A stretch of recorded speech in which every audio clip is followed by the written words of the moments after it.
தவறான பாதையில் சென்று பல தீய செயல்களை செய்து அருணகிரிநாதர் கடைசியில் உலகை வெறுத்து உயிரை மாய்த்து கொள்ள முடிவெடுத்து திருவண்ணாமலை கோபுர உச்சியிலிருந்து குதித்தார். அப்போது கார்த்திகேயன் தன் கரங்களால் கனிவுடன் அவரை தாங்கி பிடித்தார்.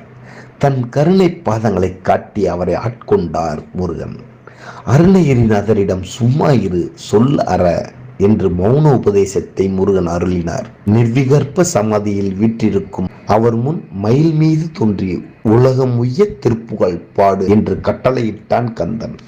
வேதங்களாலும் போற்றுதற்கு அறிய உன் புகழை படிப்பறிவில்லாத என்னால் எப்படி எழுத முடியும் என்று அருணகிரியார் திகைக்க அவர் நாவில் தன் வேலின் நுனியால் ஓம் என்னும் மந்திரத்தை எழுதினான் முருகன்.